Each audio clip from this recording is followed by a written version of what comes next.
Okay, we're ready to go. Okay, John, I had a question about relationship. As we're selfless self in relationship, but sometimes old psychological stuff will come up in the relationship that's more separate self kind of stuff. So could you say something about how to navigate relationship? Relationship with selfless self? Well, no, relationship with a person, like a romantic relationship or a marriage or whatever, when psychological stuff from old tapes or old things, you get triggered some way. Well, I mean, just remember that, and I think Maharaj has said before, because different people would come to him and say, oh, my husband is not very spiritual or what to do, and my child, he's not doing well in school, and I want to get closer to this lady. I'm not sure if I should marry or not. And Maharaj just says, we're not, this is not spirituality. This will not be, there's no, like, not a psychologist or anything like this. Basically, by remaining with your selfless self, it's spontaneous action, and then whatever is occurring is occurring. We're not here to direct, this body-based existence, because there's no director. Like, you're the source of this body-based existence, this illusion, and to try and get the illusion a little way this way or a little way that way. I mean, you can always know deep inside that you're formless, and all of this is not. You can still have relation and still have job and do your job, do your duties, take care of your family.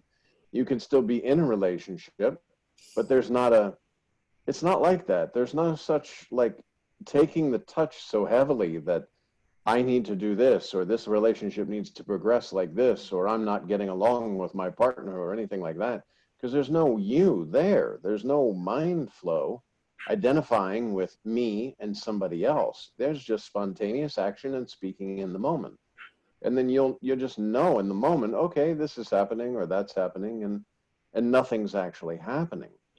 It's only when we drive down into this body-based illusion that we start to worry about, like, birth, death, relationships, career, succeeding or not succeeding, or fear of failure. All of those are body-based. You're formless. You are not body, you were not body, you're not going to remain the body. All the relations are body-based relations. All the family is body-based. This body is a lump of the 5 elemental goo, with the presence animating and believing itself to be something separate, which it's not. And then this body comes along with other bodies because it's a body factory. 2 lumps of goo called mom and dad get together and create another lump of goo called you. And then that lump of goo goes around looking for other lumps of goo from the position that it's a person. And it needs other people, and it needs friends, and it needs this, and it needs that. And there's no position. You're positionless. You are formless. You can have a relationship, have, romance, get married, all this kind of stuff, but it has nothing to do with your spirituality, other than you won't be bothered by this train of thought or trying to figure things out or trying to create expectation of something when you're not a thing.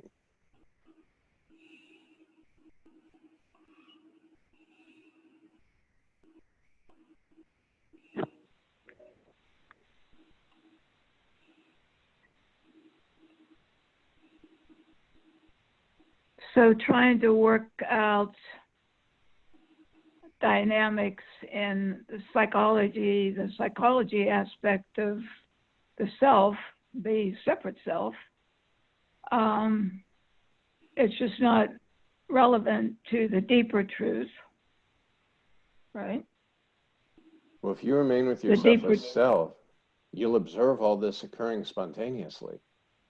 The psychology, it's not like that. You're formless, using form.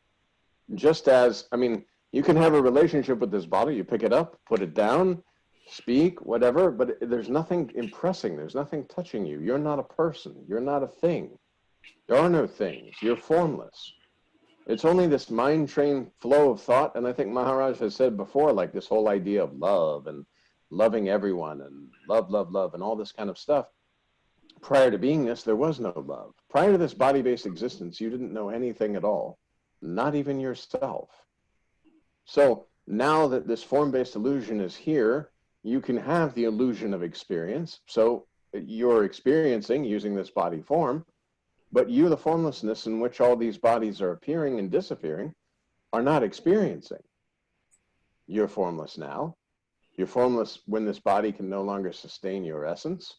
And you're formless prior to this body-based illusion. Don't be the deer in the mirage going for a drink of water. It's a mirage. You know, there's nothing to try and wrest out of this life. These desires of for personal relationship and such, okay, so there's personal relationship. And if it doesn't go well, okay, then that's that. And you do in the moment, and that's it. You're not torturing yourself because there's no mind flow. If you truly are in meditation and you're deeply realizing yourself, you're remaining with that selfless self, that sense of presence, I am, the sense of existence, that you are, just I, won't have relationship like this. And yet you may observe this body going through and you may love someone, that's fine.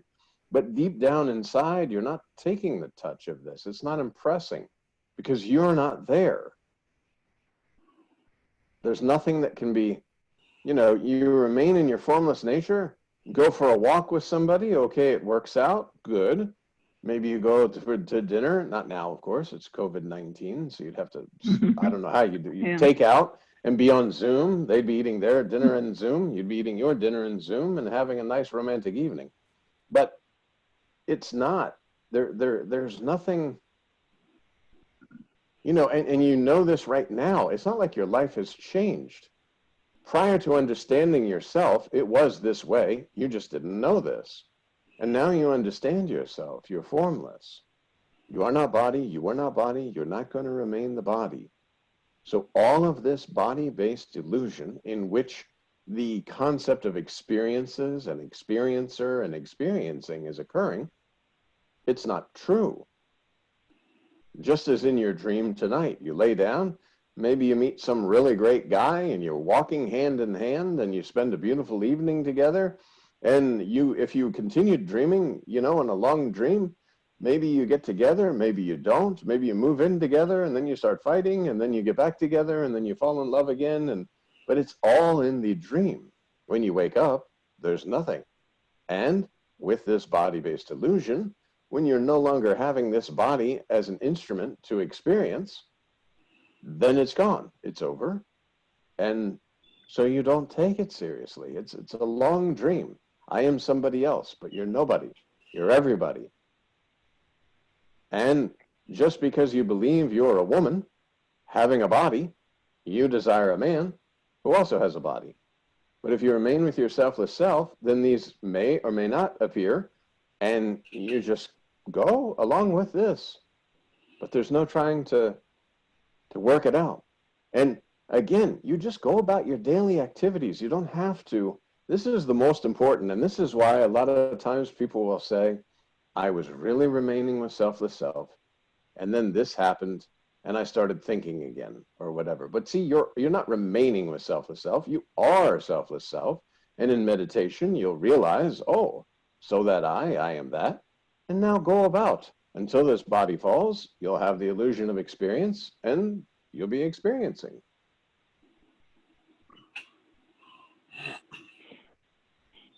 How about your experience in relationships?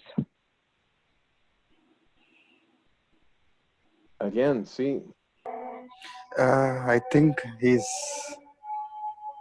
I don't know, asking him personal questions doesn't help much. Yeah, I'm not, see, there's not whatever's happening is just a scene in the moment. And maybe you enjoy the scene, maybe you don't enjoy the scene, but the scene passes and there's not a you in it. You know, it's playing chess, but all the pieces are your own self. You have no dog in the fight. If it goes good, if it goes not good, it's all mind created.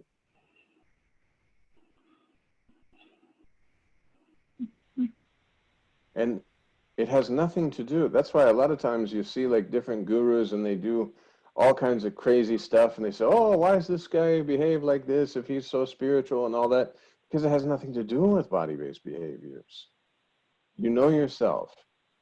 You realize the sense of presence. You realize, no, I mean, it's fine. I'll see, everybody can speak anytime. But you know yourself. Now just go out and do your thing. And when the mind comes in and you try to get a thought about something, then you choose, is this a thought I want to activate? Like, in other words, I want some water. So I pick up the water and I take a drink. And then it's finished. If a thought comes in, oh, John, everybody's looking at you. You didn't comb your hair tonight. There's nothing like this because you're formless. You've trained your mind, I guess, for lack of a better word, as the instrument, that you automatically discard any thoughts about these body-based illusory experiences that are not actually happening. You're not sitting there saying, oh, I wish I had a girlfriend, or I wish I had a wife, or I wish I had a husband, or whatever. You're not thinking about these things because you're not thinking, because you're not there. There's no thinker. Can we say like this? So the seeking of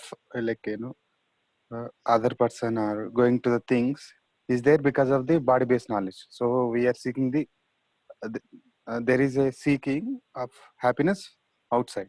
But when this false knowledge is gone, then there is no question of seeking the happiness. No, Exactly. that means Just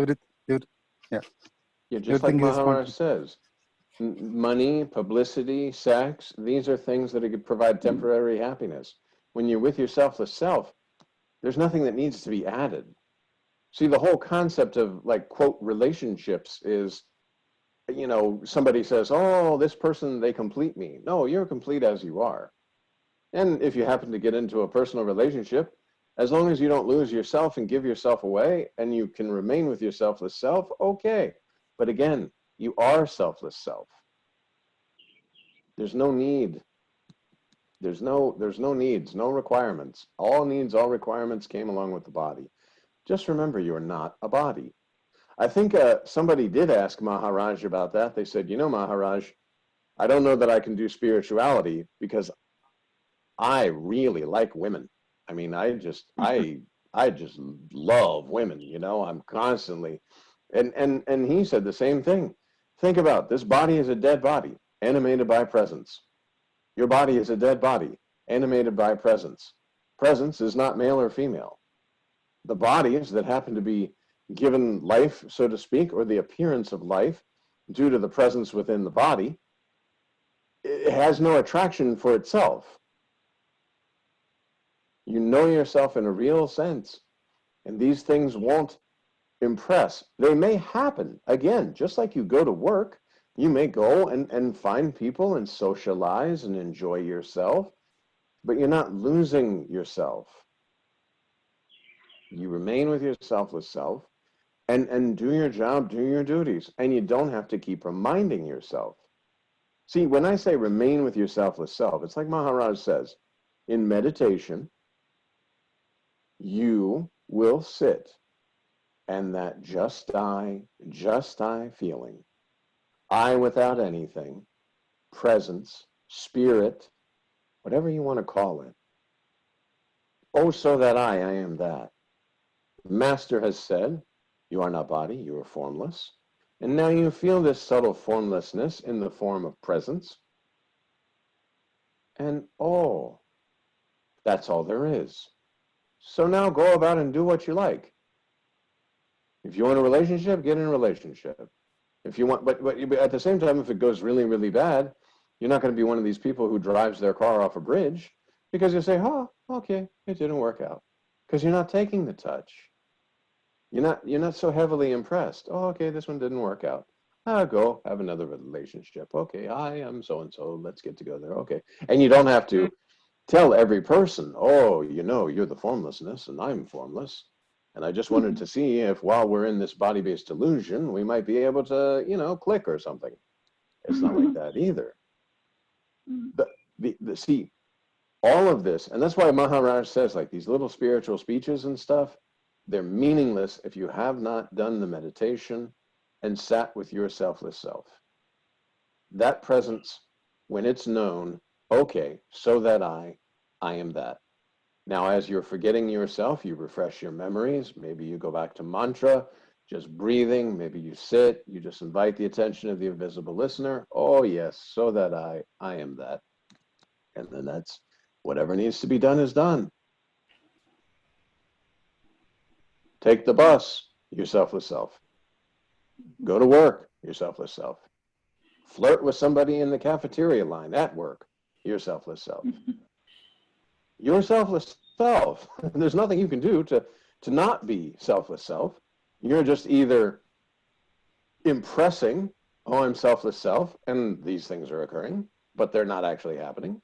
Or you're impressing, I don't know if I'm selfless self. I've heard that I'm selfless self. Master says I'm selfless self. All the books say, accept your selfless self. There's no God, no Brahman, no Paramatman, no Master. There's nothing except your selfless self. And yet, if a doubt comes in the mind, it's just a doubt about your formlessness, and that doubt needs to be removed with meditation or sitting quietly in mantra until, okay, yes, I feel that subtle, just die, just die. Then I know in this body form, it's just glimpses of I. Just die, just die. There's no John in here. Where's John? There's no John. John is the label that's stuck to this body that just die is animating and moving and pumping the heart and breathing the lungs and all of that kind of stuff. But just like a banana on the counter, when this body can no longer sustain the essence, then the body-based experiencing is no more. But you are very much there because you already know, oh yeah, just die, formless I. Can't be burned, can't be split, can't be nothing. Nothing.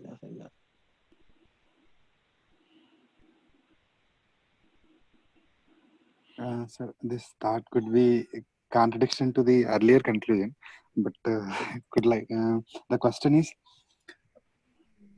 like it's easy to recognize, or point out to oneself that okay, you are not whatever is being experienced when the negative experience happens. But when something positive happens, like or maybe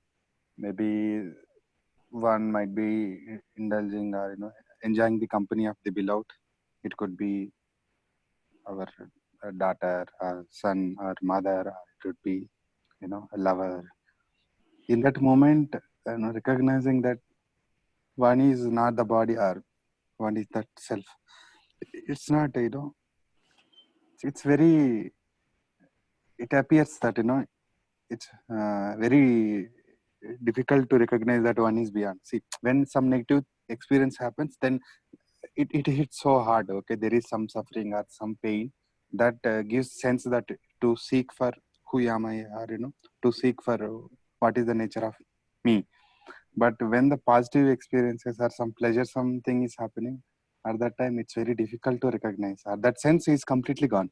So There's no need to recognize the spontaneous conviction. Once you can just sit, just sit and just feel this subtle presence and just like dissolve into it. And that's it. And there's no, and you may or may not feel this all the time because it takes, like just in that moment, the attention went to the presence. But normally you are the presence, but now you're using the attention to seek the presence and to feel the presence using this body form. But that presence is the entire world is projected on that spontaneous presence. You are that. There is nothing other than that. You feel that using the body form. And again, we talk about scooping. You're scooping. And this is the selfless self-intoxication. You're sitting for meditation. At first, you may sit in meditation, and some thoughts will come. So, Master has given the mantra. You sit and you recite the mantra, because right now you believe yourself to be a body trying to experience the selfless self. So you are using mantra. Mantra starts to clear away the thoughts slowly, silently, permanently. And then this just very nice, just die, some spontaneous happiness is there, some feeling of undescribable, really. You may, because you're in a body form belief, you may feel like you're expanding. It's actually the body pressures are dissolving, because without the thought flow pressuring you that you're a body, these thoughts just flow by. And you're not really paying attention to them, because you're starting to pay attention to this spaciousness, this peace, this just very, very, very deep presence. And you just keep looking. You don't allow the thoughts to come and go, and you just remain. And that is your meditation. You're concentrating on the concentrator. And then, okay, you say, okay, now I'm going to leave my meditation. I've spent a little bit of time with myself. I can feel this feeling. I'm going to go out into the world and do my thing. And that's in the beginning. And then eventually you'll start walking around and with the mantra, and you'll just start feeling formless. You'll just, you're very much experiencing your formless nature, moving about, and scenes are coming before you, and you're just remaining with mantra. And then there'll be little things like maybe your boss gives you a hard time, or maybe your relationship doesn't go so well, or something like this. And that'll be a time to remain with mantra and refresh the memory. Oh, yes. And the more, see, like we talked about, God is a jealous God. Are you spending time with presence? Or are you like saying, okay, after meditation, I feel a little bit of presence, and that's good. I'm good. Or are you diving into that presence, literally like a backflip into that presence? Just die, so that I.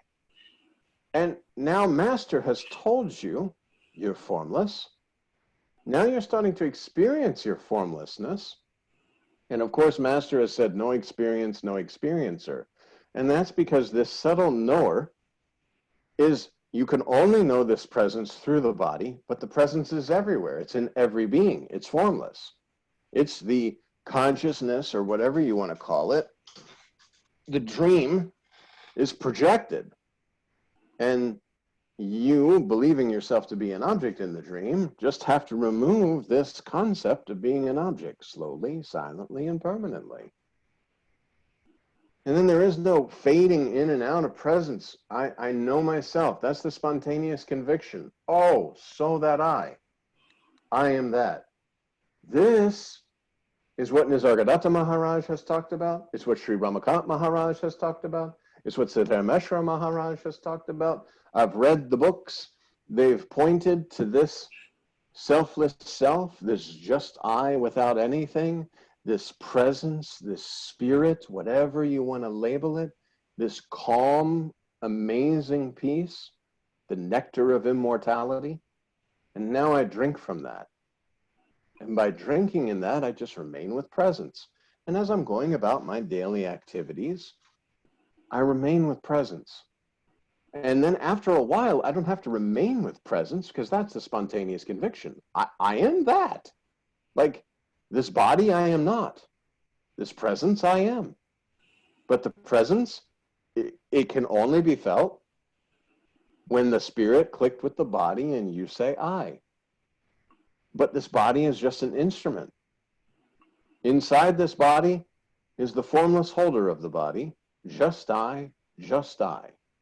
And now you understand, well, if I'm formless, then the entire form-based delusion is actually nothing, because you're not a form, you're formless. The concept of individuality was created, and Maharaj uses the example of the walls in the bathroom and the walls in the ashram, but the space is the same. If the walls come down, meaning these bodies drop, The space is the space. The presence is the presence. It doesn't go anywhere. You don't die because you were never born. All these forms are just being created and destroyed within your formlessness that you are. You're the space in the room, you're not the objects in the room. And yet, let's say, for conversation, you click with this lump of goo and suddenly realize that you exist. And in this existence, you're looking around from the perspective of being a body, and you see things. And because you are the belief that you're a thing, you don't know yourself as the space in the room that clicked with this lump of flesh and said, I, and then started seeing. You're the space. The only way the space knew itself was through an object within itself. And then when it believed itself to be an object, it saw other objects and created a, quote, life. But the space never was born and never died. As soon as the space leaves this body and re-enters the room, so to speak, it's the same. It never has the experience. Everything that's occurring within the space is absolutely illusion. And as Maharaj will say, the sky. If at all you want to compare, compare yourself to sky or space. You do not know yourself. You know yourself when this body form is available. And as Maharaj says, like a lighter, and Nisargadatta Maharaj uses the example of the lighter too. He lights the lighter, oh, there's the flame. Oh, now the flame's going to die. And he puts it out. Now the flame, it's take birth. Boom. Now the flame is dead. Now the flame takes birth again. Look, look, look. So many births and so many deaths. But does anything know anything? No. It's the same. Formlessness clicks with a form and, oh, I exist. Mom and dad are there and they say, John. John goes and does good things. Oh, good job, John. You ate your peas and carrots. So nice. Oh, bad job, John. You're trying to stick your finger in an electric socket. So then ego is developed of actions. John is doing these actions. John is doing good things. John is doing bad things. Mind is impressed. Don't do bad things because people won't like you, because mom and dad, they scold you when you do bad things. And so all these body-based impressions start to come. You go to the religion or whatever, the church, and then you get more concepts that now when this body falls, you're going to go to this place called heaven or Valhalla or some kind of other place of an afterlife, and everybody tells you about an afterlife. But there is no life, really, because there's no birth, no death. The formlessness experiencing itself with form in all the various forms, and then no longer experiencing yourself. But this is it. And that's why it's very proper to say nothing. The something appeared in the nothing, and it will return back to nothing. Because the something is the illusion of experience and the illusion of existence of I exist as this body. But I don't exist as this body.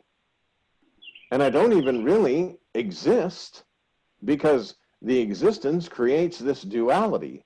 I exist. No.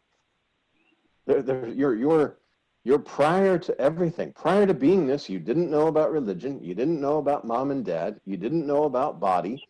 You didn't know about anything. And after beingness, or after this body-based existence, or this experiencing is no more, this body, you leave the body, whatever, you will not know about mom and dad. You will not know about, because this is just the same. And this is why the dream example is so very beautiful. But we get hung up in the idea that, well, in a dream, you can't do this, you can't do that.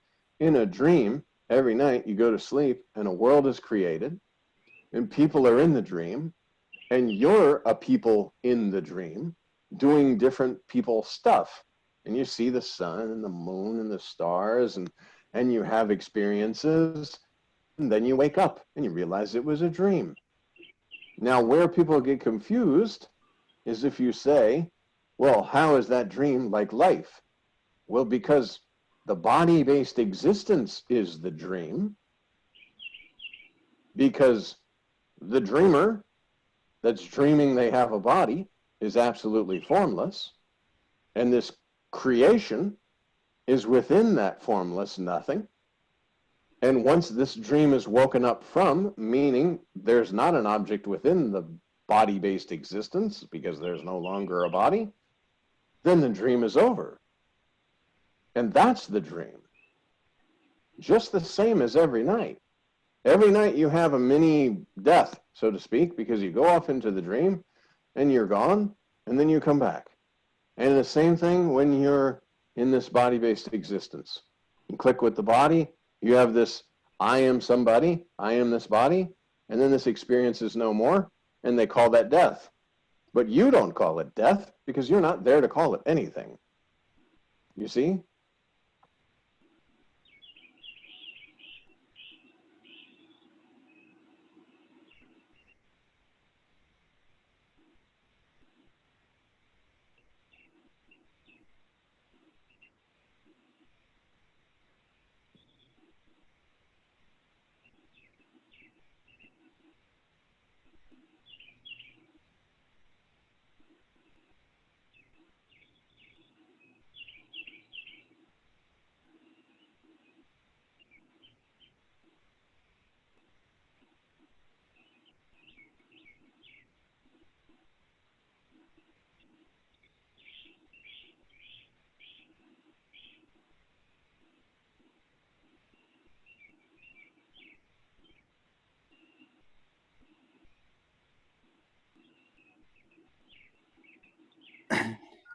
So if we just take assume a taxonomy, body, senses, then comes the mind, all just they are the like they once if you just compare, one is like more gross than other, but if you look, everything is ignorant state only, it looks. So then whatever the presence we believe which comes after the birth, then it is also a kind of ignorance. So then who knows that I am that, like, it appears like magic. You say like, nothing exists apart from the self, that I am that presence. Because it's formless. So that automatically negates everything. How can you have another something and be formless? It's not possible. Okay. So there is no one to know apart from that presence. If there is anyone to. Correct. Yeah. If you remain, just like Sri Nisargadatta Maharaj says, you remain with the I am, and it will take you in. Sri Ramakant Maharaj says, invite the attention of the invisible listener. Presence within this body, recognizing it's not a body, nor does it need a body, and yet it is. And that you are. So that means like even the consciousness, beingness, that is also sentient thing. Consciousness, sentient. Beingness? Yeah, beingness, like, beingness means whatever one, like this absence of thought, what do you call, like it's just awareness or presence, So in the waking state, when there is no thought, so that I amness or beingness, all these labels, these are That's also the thing. like, all the labels came along with the body, and we can get so lost in that. And that's why people wind up saying, oh, I did 20 years spirituality, I did 30 years spirituality, because every single body-based concept breeds more concepts and more confusion. Step out, as Maharaj says, step out of the illusory circle and throw these concepts away. Everything you've ever learned, throw that away. It's completely useless. All of the things you know about spirituality, throw that away. Completely useless. Remain with your selfless self. Just sit. What's here? Just die. Just die. That you are. Where all experience ends, there you are, as Maharaj says. trying to figure it out, gross body, subtle body, this body, that body, throw it away. All of those, again, remember, Das Bod, Master of Self-Realization, I am that, selfless self, ultimate truth. They are roadmaps to yourself. Once you are here, you can throw the roadmaps away because you've reached your destination. Maharaj says, this is the final terminus. This is it. It's finished. You're done. And it's not a waste, because some people will say, well, I had so much spirituality. It's not a waste because it brought you here. And now here you are. Maharaj has said, and that is the formless presence, absolutely knowing itself as the formless presence, in the form of Sri Ramakant Maharaj, telling you, you are not body, you were not body, you're not going to remain the body. This subtle presence that you're feeling, discard everything except that and remain there. And then the spontaneous conviction will be, well, if I'm remaining there and presence is all there is, then all of this is discarded, and you're with yourself. And now you don't have to be yourself, you are yourself. And yet you can play, because now you're not taking the touch. Just like you go on a long drive and you're driving and you're enjoying the scenery and all this kind of stuff, you may lose track of time because you're not thinking about where you're going or what you're doing. You're just being. And see, then even when you know this, when you can feel this sense of presence and you know this spirit, this is what they have labeled God, Brahman, Atman, Paramatman, Master. All these labels are for this. Spirit, presence, I am, whatever you want to call it. All these labels are for this. But no labels are needed now because mind is not in functioning mode anymore. Mind is like now you're like a calculator. You take it out to perform different functions and put it away. That's it. You don't have to sit there and listen to what the mind says. You're the boss. Mind comes in and says, oh, you should really worry about this thing. No. And in the beginning, you could just say, my master says no. Sick the master on the mind.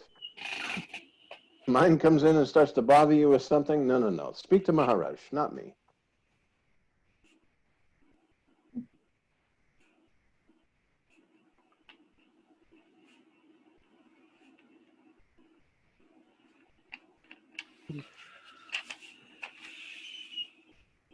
There really is nothing to get. You just remain with your selfless self. And that's why Maharaj says, you have to do the meditation. If you're not doing the meditation, if you're not spending time with your selfless self, if you're not discarding and discovering presence and removing these clothes so that you can wear these clothes loosely, then it's not going to happen. And yet, Maharaj has said, if you remain with your selfless self, he gives you 100% guarantee. Why? Because Balseb Maharaj, well, first off, Gurulingam Maharaj, Balseb Maharaj, Siddharameshwar Maharaj, Nisargadatta Maharaj, Ramakant Maharaj, and now you. Each has been given the instructions and followed the instructions and gotten the result exactly the same. It's like baking a cake. You've been given the ingredients. Now, if you're told that the cake has to bake for 2 hours and 20 minutes, and you choose to be a little bit naughty and open at 2 hours, it's not going to be the same cake.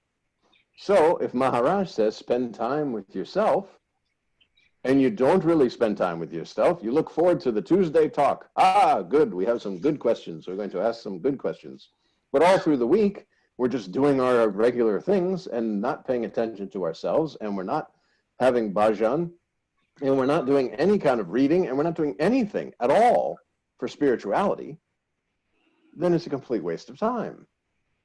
If you are creating a spiritual atmosphere all the time, by reading the master's writings, listening to the bhajans, and most importantly, because that's the atmosphere, now you remain with your selfless self.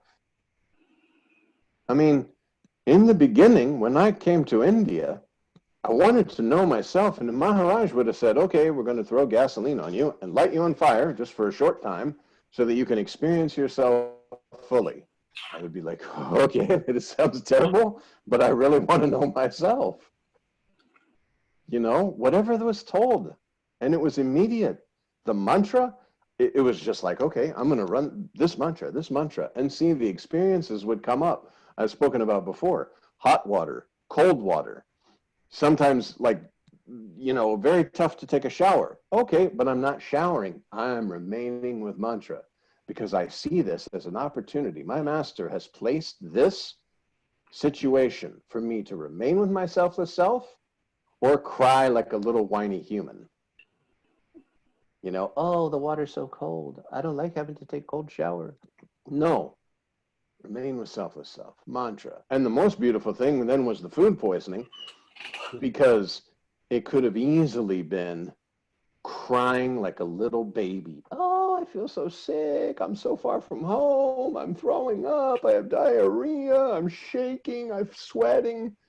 But instead, I remained with mantra. It wasn't until Maharaj came in and said, I'm sorry, we're going to have to bring you to the hospital.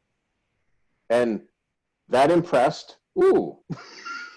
And then I remained with mantra. And in the car with him, remained with mantra. And at the hospital, remained with mantra. So there was no experience, no experiencer.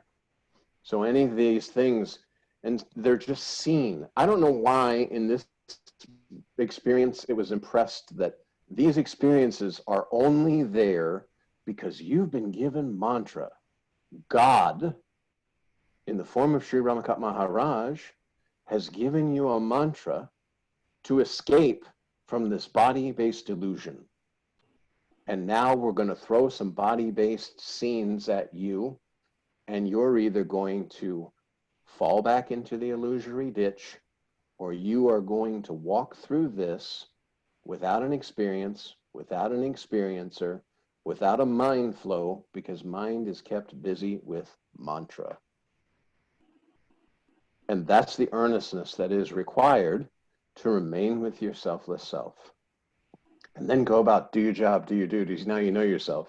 You know yourself in a real sense. Maharaj says all spirituality is for one thing, to know yourself in a real sense.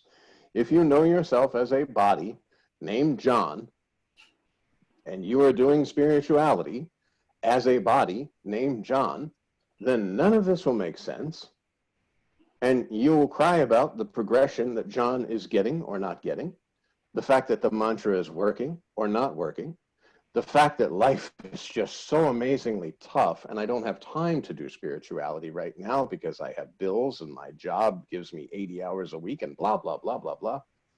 Or you remain with your selfless self. And these things are occurring. Okay, maybe you can't take it. That's when bowing to the master, talking to the master, master, whew, this is not good. And I'm in a little bit worrisome trouble, but I know I have complete faith and trust in you.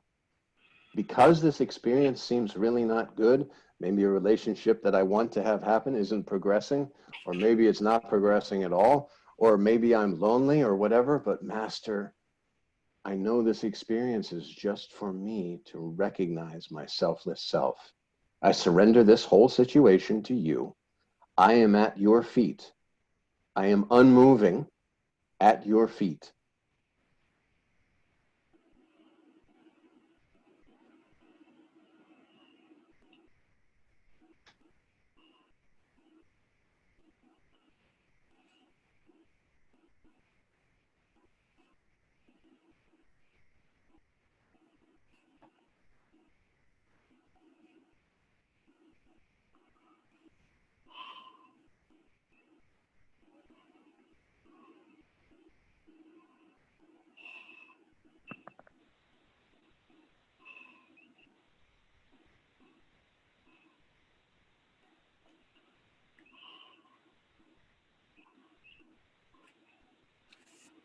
So when the body knowledge is transcended.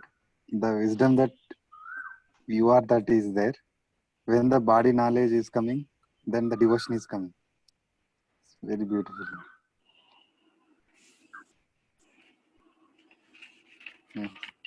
Yet devotion arises spontaneously. I mean, continuously. And I have pictures of the master all over the house. I'll walk into the kitchen and take something out of the freezer or whatever to eat, and find myself bowing to the master. When I have a very nice meal, I say, oh, thank you, master. I eat so good. Thank you, thank you, thank you, thank you. It's just a natural, spontaneous occurrence. And it sounds maybe kind of goofy that you're always going around thanking the master and asking the master what's to do and all this kind of stuff. But because master's everywhere, I know this. Ramakant Maharaj is here. I may rely on and ask anytime, master, please help me with this. Master, this is happening. Or, you know, maybe there's a banking error and I look and I'm like, whoa.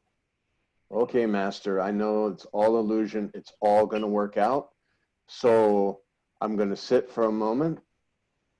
And then spontaneously, I pick up the phone. I call customer service. They work it out. Everything's fine. No mind flow, no projection, no worry, no expectation.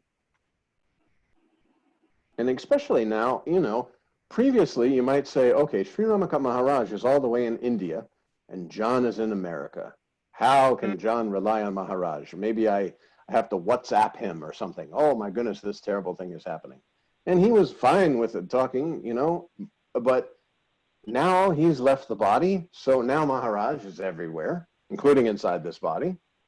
And now I just use this opportunity to say, Master, okay, this situation, this is this. Everything's fine. What to do? After tonight, you know, everybody's closed the door, whatever. I walk into my bedroom. I bow to Gurulinga Maharaj, Bhavsed Maharaj, Siddhameshwar Maharaj, Nisargadatta Maharaj, Ramakant Maharaj. I get into bed. I put my hand on the pillow like this, and I thank the master. And I always say, thank you, master. Those words, they came from you. I had nothing to do with anything. You used this instrument and spoke your words, and I was not there. I'll watch the video tomorrow and see how it was, but I was not there. It was only you. You took hold of this body and used as a voice box.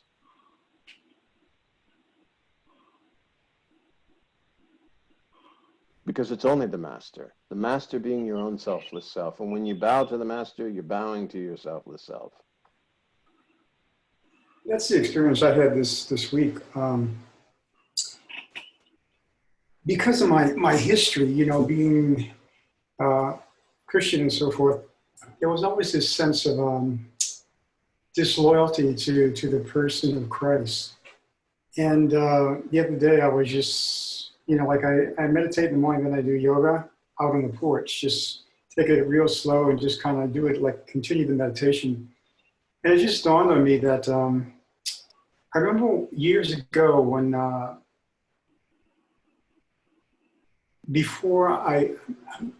maybe when I was in college or something like that, I read a passage. My grandmother had an old Bible, and I read a passage and said, unless you leave father and mother, home, and so forth, you're not worthy of me. Unless you deny yourself and follow me, you know, and take up your cross or whatever. And so that was the first kind of like sense of a call I felt. And but what I realized was that it wasn't actually maybe the person of Jesus. It was actually my own self that led me to Jesus, who then led me step by step to other masters and so forth. Kind of like it's just like what Ramakant would say, that, you know, like you, that master is the self, is you, yourself. You know. And it's projected out there. You see it out there, and you have the masters, of course, and we need that. But that master was, the self was there originally within me, doing the whole thing. You know, it's kind of, it felt very good, yeah. Absolutely. Yeah, I mean, the presence, and Maharaj says all the time, see yourself as formless and see the master as formless, and there's no separation. The formless presence in the form of Jesus speaking those words and having these different things, and the same with Buddha, or the same with any, because it's all your own selfless self. Yeah. Kathleen, the same presence that's in Jesus is in Kathleen. The same presence that's in St. Francis is in Rami. And the same presence that's in Buddha is in Andrew.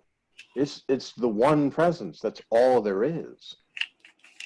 It's only because we take ourselves to be separate bodies that we say, oh, that's like blasphemy to say I'm Jesus.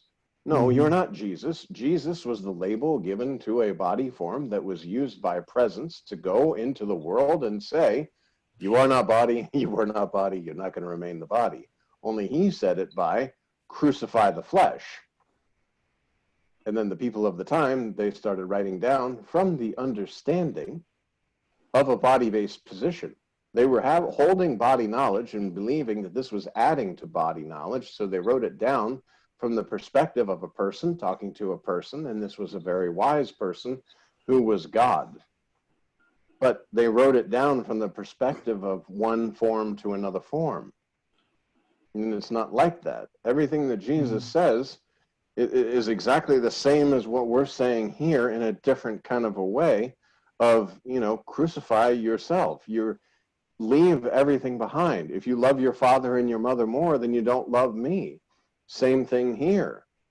God is a jealous God. If you remain with the sense of presence and you discard everything else, then you're worshiping God.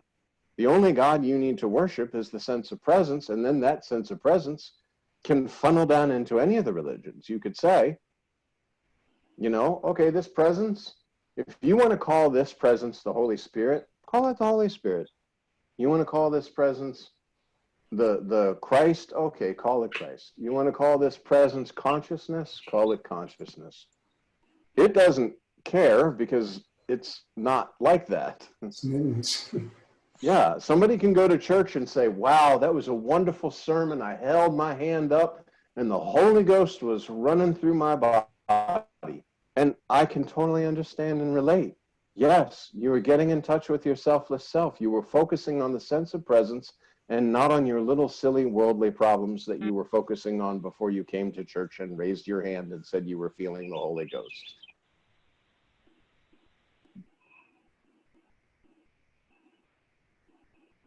And it's that's all about surrender and acceptance.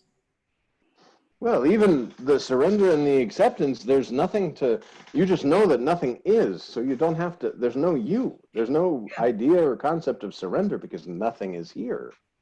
Yeah, the only true surrender is to know that there's no one to surrender. Exactly. Giving up the idea or the concept of a surrenderer, someone that could surrender. Yeah. The only way that you can think about surrendering is through the concept of I am someone that is surrendering. In order to get something. Exactly. Most all of the church folks are like, oh, if you give in the collection plate, you'll get back 20 times more or whatever, or, God wants me to have a Mercedes or something like this. But the truth is, you just want to remain with yourself. Just remain with the presence. You can call the presence God. Okay, worship. When you're worshiping God and you're saying your prayers, no, it's the presence. You're inviting the attention of the invisible listener. All right. I think Sri Ramakant said, renounce the renouncer. Yeah, exactly. Yeah. Yeah, don't make being quiet a task, and renouncing as some great thing. Oh, you know what? I am a world-class renouncer. I don't care about my family. I leave my job. I wander naked in the woods. But that's the egoistic sense of doing all this stuff. Yeah, the ego is pretty tricky that way. Absolutely.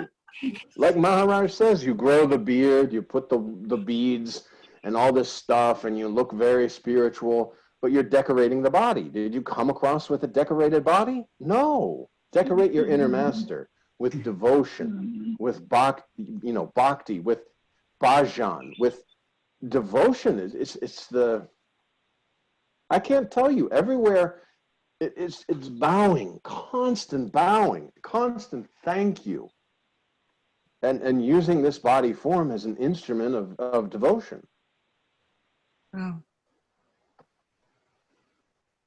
Yep.